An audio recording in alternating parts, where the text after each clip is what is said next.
got some new lighting products to show you today. These are the Amaran Panos, the Pano 120c and the 60c. See, because they're full color, 120 watts, 60 watts. I do want to give you a little bit of a disclosure up front though. If you've been watching this channel for a while, you know that a lot of the lights in my studio are Amaran lights, many of which were provided to me for free. Amaran's been sponsoring my studio tour series. There's a deep, complicated, ongoing financial relationship between me and Amaran, so I do not consider myself an objective reviewer of these lights. As you can see, they have a very interesting design. It carries on a similar interface and control scheme to the Ace 25. I don't know if you saw the video where I reviewed that smaller Ace panel. I think an important comparison to make though would be to Amaran's own P60c, which is a light that I've been recommending for a long time. I really like it. I'm actually using one right now as my fill light over there. However, just holding this thing now, it is heavy. I mean, maybe it wasn't heavy when it was the only light I had in my hand, but now that I've held the Pano 60c, which I'll admit is a little bit smaller, but this weighs a third of the weight. For reference, this is like 1.9 kilos, and this one is only 600 grams, so it's like a third of the weight. Of course, there is a difference in design where the P60c has sleds for 2 Sony L series batteries, where this one is USB-C power only. Now, it does come with a 65 watt power brick and a reasonably long cable at that. This one's still $349, where the Pano 60c is going to be $165, so that's less than half the price. And even the 120c is $289. Just before I plug it in, let's go over the bottom of the Pano 60c here. So you can see there's your 65 watt power delivery. The plug that comes with it has a sort of a locking connector. That's what the other little tab is there for. And then this is the Ace Lock. The Ace Lock, if you didn't see my Ace 25 video, is basically a bit of an ecosystem that Amaran's working on, and they should be interchangeable with any other lights that use the Ace Lock in the future. But basically, it's this magnetic locking system that you can just sort of attach your light like that, and now it's mounted to this tilting light stand head here. And it comes off super easy, just press the button and pull it away. Very sleek, but if you look on this light, you'll see these little contact pins here because they're also going to be releasing a product, I think in Q3. I don't have one now. It's not available yet, which is going to be called the Amaran Peak. And when you have it attached to the light, it looks a little bit like a thick sort of handle, but it's actually a battery, like a USB-C battery bank. But the main idea is that it Ace locks in, and then using the contact pins, it provides power. So you don't even need any cords. It's just this like battery bank attached to the light, which is pretty sweet. Like I said, the Pano 60c uses just USB-C up to 65 watt power delivery. The Pano 120c has that same locking USB-C connector, but it also has a DC barrel.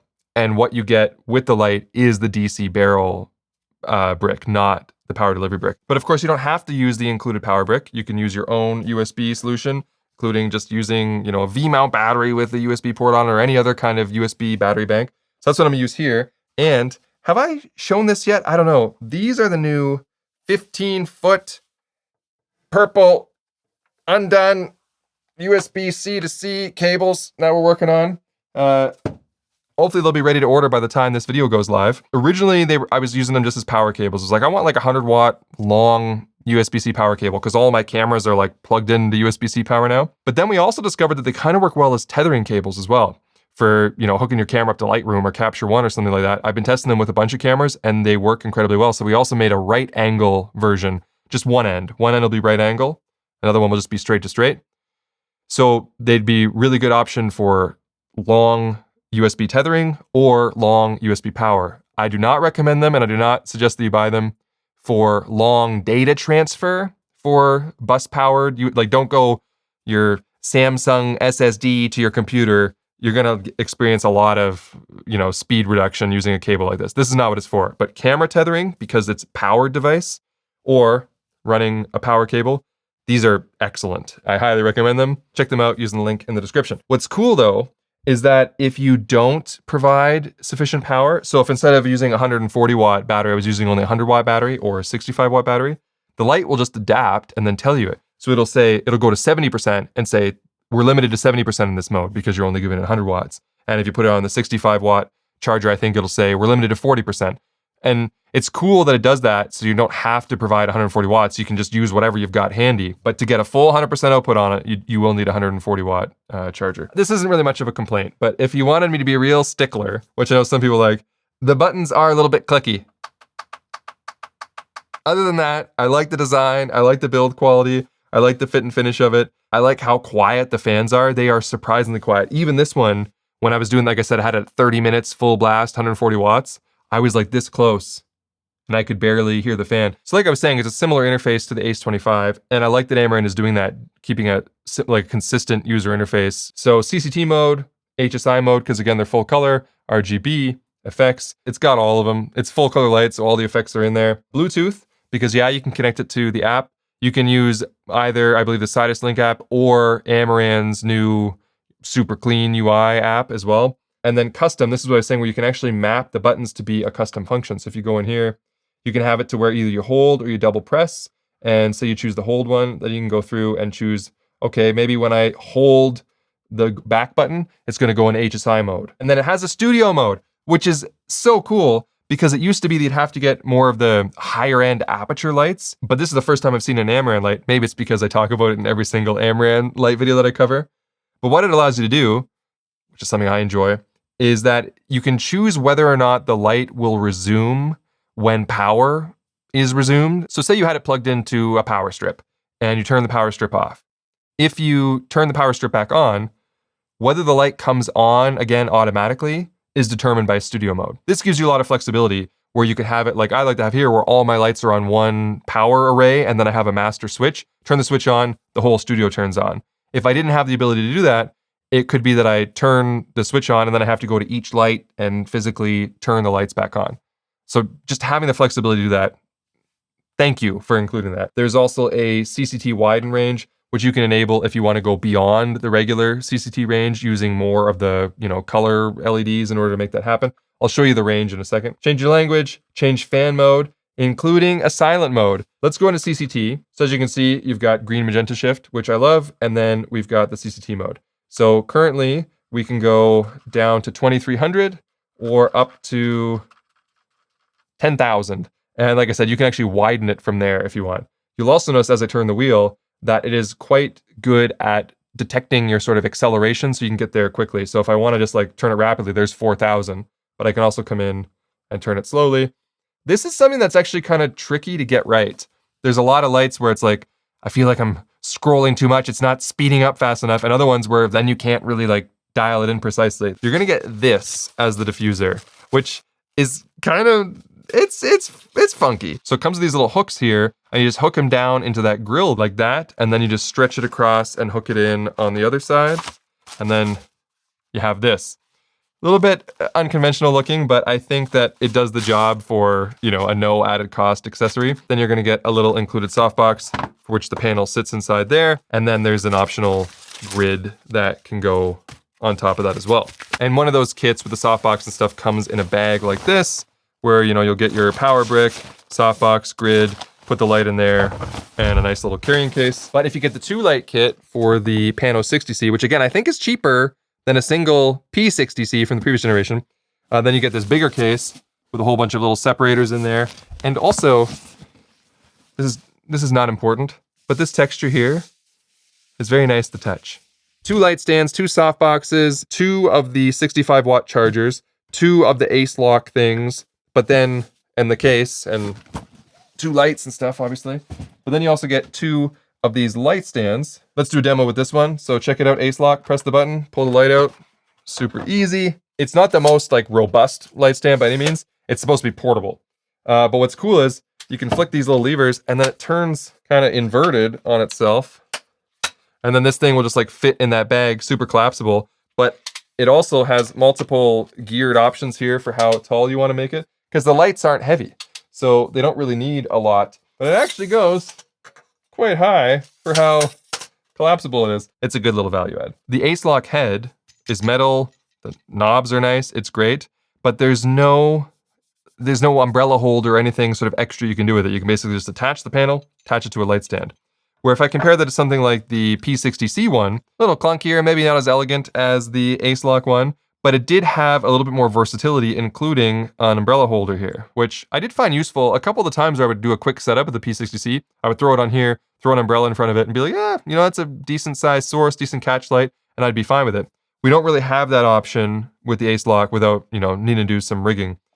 But Amaran told me, they're like, look, we're not expecting people to be modifying these lights with big modifiers. For that, we'd think they would just use some of our compact COBs. That's not what these are for. These are for using as like, run and gun, easy to pack up, portable panels. I have the advertised photometrics for these lights. And in my experience, Amaran has been pretty spot on with the numbers they provide. But I always like to just sort of do a couple tests myself and make sure that no funny business is going on. Okay, so we got things all set up here. We got the Pano 60c to start, and I've got it 1 meter away. I'm gonna use the Sekonic C800. We'll run it at 100% power. I'll kill the house lights, and we'll do our first batch of readings. Okay, oh, wow, that's bright. Okay, 100% on the Pano 60c.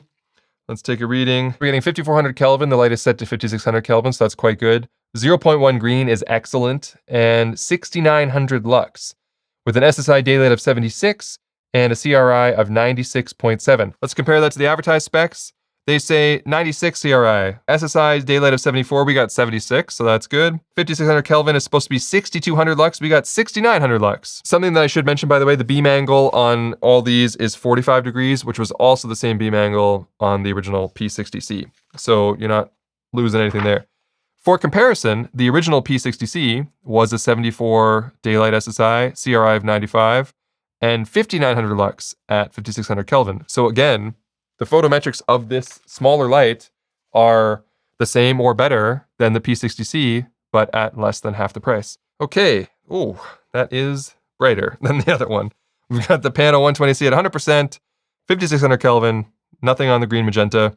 Let's do a reading. 5400 and change Kelvin again, 0 on the green magenta. That is excellent. Most of the lights I've tested right out of the box have a bit of a lean to them, and then they green up over time, but 0, 0 is excellent. But I love the fact that you can adjust that if they do change over time. 15,000 lux at 1 meter, 76 daylight SSI, and a 96.6. So color quality is the same between the two panels. I've got from their materials 13,200 lux, and we got 15,100, so that's great. And again, they only have it at 74 SSI, but I got 76 on both lights. Right now I have it set up probably just over 1 meter away, right in the place of where my previous key light was. It's only at 10%, and I have that stretchy little quick diffusion thing in front of it. This was a very quick setup, and so I'll give it that, but it is a little bit harsh still. The light is quite hard on me compared to, the giant Infinimat that I was using before. Only 10% though. My output is only set at 10%, and it's silent, so that's kind of cool. And all the other lights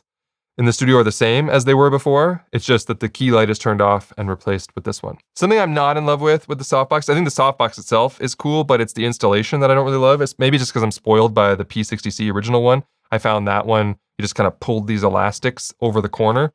But I think this one, in order to keep the design sleek, they were like, well, how do we hook anything to it? And you don't. Inside the softbox are these white webbing, and the light just sits on those. So there's a little bit of you gotta kind of lay it in, and you can do the first two corners pretty easy. They put these little handles here that you can use to try to spread it out. You just gotta be careful not to go like this and then slide the light off and throw it off. A little bit of shoehorning. Maybe it's because it's brand new. It's not worked in yet, but I find it a little bit tedious. I think I'm in.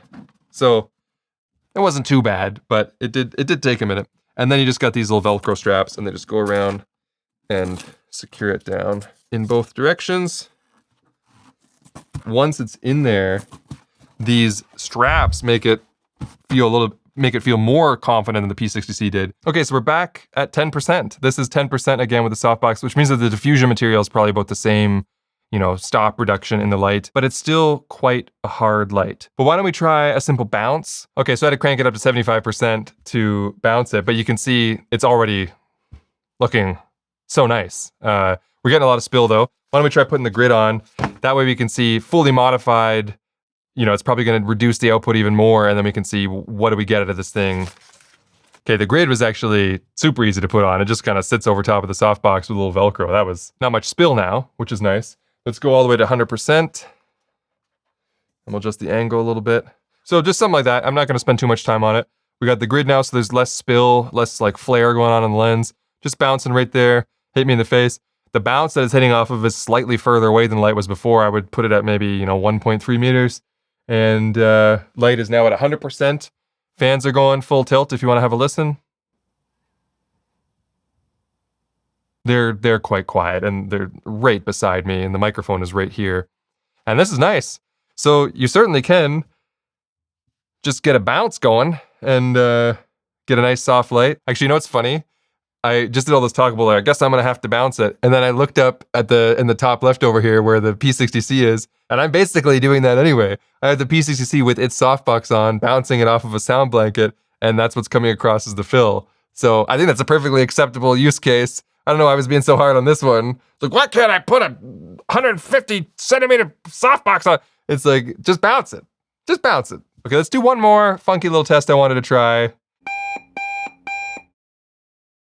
Okay, so I don't know what I'm doing here. I saw this performance recently of Robin at the SNL 50th anniversary. I think she was doing Dancing on My Own. And she had like pink and green strobing that was alternating to the beat of the music. And I thought it looked really cool. Put on some dance music and you're good to go. I just thought this was fun. You know, I set these up without even using the app. I sit on the back of the control. Kind of works as a bit of an interface test. And yeah, good lights, Amaran. Good lights.